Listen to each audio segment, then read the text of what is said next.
दोस्तों, आज का हमारा टॉपिक है ड्रिल कटिंग स्पीड एवं ड्रिल फीड।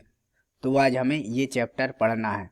मैं हूं अमरदीप चौरसिया और स्वागत करता हूं आप सभी का आपकी अपनी यूट्यूब फैमिली ITI मैकेनिकल गुरु में। तो चलिए शुरू करते हैं ड्रिल की स्पीड।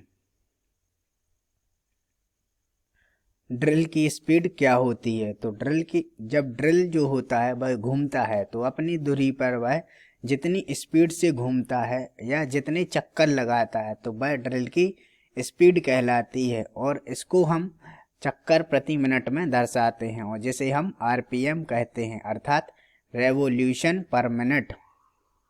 दोस्तों, अब हम बात करते हैं ड्रिल की कटिंग स्पीड के बारे में। तो ड्रिल जो होता है जब वह अपने घूमता है अपने स्थान पर या अपने अक्ष पर, तो जब ड्रिल अपनी धुरी पर 1 मिनट में जितने भी चक्कर लगाता है तो वह उसकी और उन चक्करों द्वारा जो दूरी तय की जाती है वह उसकी कटिंग स्पीड या परिधीय स्पीड कहलाती है। इसे हम मीटर प्रति मिनट और फुट प्रति मिनट में दर्शाते हैं। दोस्तों, अब हम बात करते हैं ड्रिल फीड के बारे में। तो फीड क्या होता है कि जब भी ड्रिल से हम ड्रिलिंग करते हैं तो वह 1 मिनट में या एक पूरे चक्र में जितना धातु के अंदर घुस जाता है, अर्थात जब वो एक चक्कर पूरा लगाता है और जितना वह धातु में प्रवेश कर जाता है तो वह उसकी ड्रिल फीड कहलाती है। और यह निर्भर करता है ड्रिल के साइज पर और धातु की जो कठोरता होती है उस पर। और जो छोटे साइज के जो ड्रिल होते हैं उनके लिए फीड जो होती है वह बहुत कम, और जो बड़े साइज के ड्रिल होते हैं उनके लिए ज़्यादा रखी जाती है। जबकि जो नर्म धातुएं होती हैं उनके लिए अधिक रखी जाती है और हार्ड धातुओं के लिए जो फीड होती है वह कम रखी जाती है।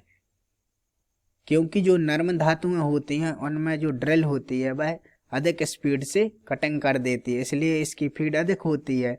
और जो हमारी हार्ड धातुएं होती हैं उनका जो सरफेस होता है वो हार्ड होता है, इसलिए इसमें हमें कम दबाव के साथ फीड देनी होती है। तो चलिए अब हम कटिंग स्पीड को चित्र की सहायता से समझते हैं। इसका एक सूत्र होता है जिसकी हम गणना करते हैं, जैसे कि आप चित्र में देख रहे हैं। कटिंग स्पीड की गणना करने के लिए ये चित्र होता है, जो ये सूत्र होता है, ये काफ़ी बार परीक्षा में पूछा जाता है और इसका एक प्रश्न हर परीक्षा में आता ही आता है। तो चलिए इसे देख लेते हैं। जैसा कि आप चित्र में देख रहे हैं, जो भी है उसको कहते हैं कटिंग स्पीड। इसे हम मीटर प्रति मिनट में दी होती है। स्मॉल डी ड्रिल का व्यास होता है, मिलीमीटर में होता है। N अर्थात चक्कर प्रति मिनट, रेवोल्यूशन पर मिनट। अब बात करते हैं हम कटिंग स्पीड की। तो कटिंग स्पीड का जो फॉर्मूला होता है πdN/100 मीटर पर मिनट। ये फॉर्मूला काफ़ी बार परीक्षाओं में पूछा गया है और इसके जो ऑप्शन होते हैं वह अलग अलग होते हैं, हम आपको बोर्ड पर समझा देंगे। और इसका और एक जो चक्कर प्रति मिनट निकालने का फॉर्मूला होता है वो दिया गया है नीचे। चक्कर प्रति मिनट का जो फॉर्मूला होता है N कोष्टक में जो RPM, अर्थात इसे हम RPM कहते हैं, बराबर क्या होता है V मल्टीप्लाई बाय 1000/πd। ये फॉर्मूला भी काफ़ी बार एग्जाम्स में पूछा गया है। तो चलिए हम इसे अब जो इसके क्वेश्चन हैं उनको हम थोड़ा सा समझ लेते हैं आगे की स्लाइड में। तो जैसा कि आप देख रहे हैं क्वेश्चंस, जैसा कि आप स्क्रीन पर देख रहे हैं, इस प्रकार के क्वेश्चन हैं जो परीक्षा में आते हैं कि माइल्ड स्टील की जॉब में 12 मिलीमीटर का ड्रिल करने के लिए कटिंग स्पीड ज्ञात करो, जबकि ड्रिल 350 चक्कर प्रति मिनट घूम रहा है। अब देखिए इसको हम सॉल्व कैसे करते हैं। सबसे पहले तो हम देखते हैं कि क्वेश्चन में दिया क्या क्या है। जैसे दिया है जॉब में 12 मिलीमीटर का ड्रिल, अर्थात ड्रिल का व्यास दिया है हमें 12 मिलीमीटर, और फिर उसके इसमें ज्ञात करना है हमारे लिए कटिंग स्पीड। और जो RPM दिया है, यहाँ पर मिस्टेक है बुक में, RMP लिखा है, RPM होता है।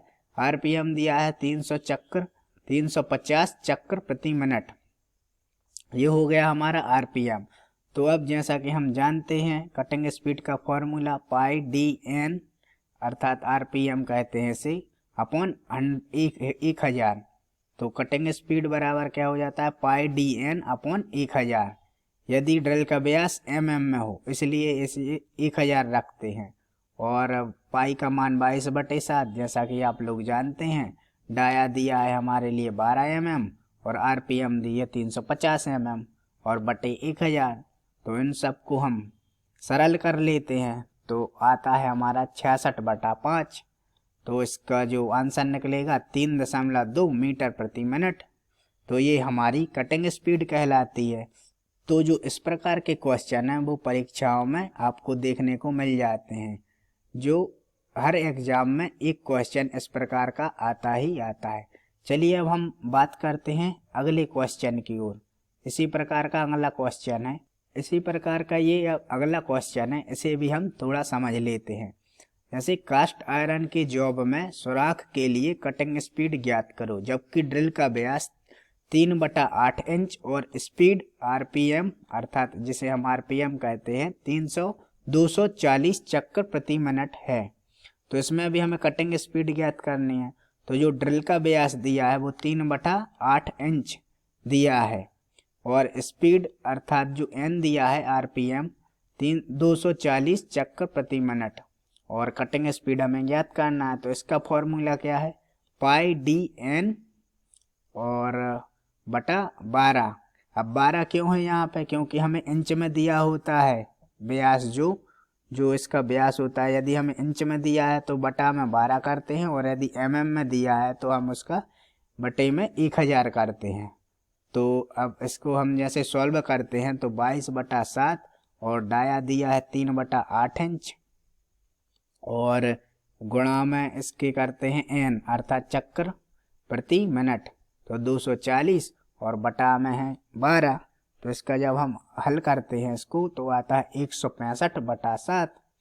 तो इसको हम और भी सॉल्व करेंगे, जैसे 7 से भाग देंगे तो 23 सही 4/7 फुट प्रति मिनट। ये इसका आपको ध्यान रखना है कि ये फुट प्रति मिनट में आया, क्योंकि जो इसका व्यास है वो आपको इंच में दिया गया है। और यदि अपने पहले वाले फॉर्मूले में देखेंगे तो उसमें 1000 था। तो इसका जो आंसर आएगा मीटर प्रति मिनट में। तो इसका आपको काफ़ी बार ध्यान रखना है, नहीं तो परीक्षा में पूछ लेते हैं जब, तो इसका वो जो क्या करते हैं जो यूनिट है उसकी ये चेंज कर देते हैं। जो यूनिट चेंज करने से क्या होता है पूरा आंसर बदल जाता है। तो आप जल्दी में गलत टिक कर देते हैं तो आपका जो क्वेश्चन है आंसर है वो गलत हो जाता है और हम सोचते हैं कि हमने सही लगाया है। अब यदि आपको इन क्वेश्चन में कोई भी डाउट है या कुछ समझ में नहीं आया है तो हमें कमेंट करके बताएं और कुछ दिनों बाद हम आपको इस प्रकार के सवाल हैं जो न्यूमेरिकल क्वेश्चन हैं वो हम आपको बोर्ड पर समझा देंगे। और बहुत ही जल्दी ड्राइंग की क्लास भी शुरू होने वाली है तो वह भी हम आपको बताएंगे। तो यदि अभी तक आपने हमारा फेसबुक पेज ज्वाइन नहीं किया है तो जाकर सर्च कीजिए फेसबुक पर ITI मैकेनिकल गुरु। तो वहाँ पर आपको इसे लाइक कर लेना है और टेलीग्राम चैनल की लिंक भी दी गई है डिस्क्रिप्शन में, तो आप वहाँ से ज्वाइन कर सकते हैं। थैंक यू दोस्तों, वंदे मातरम।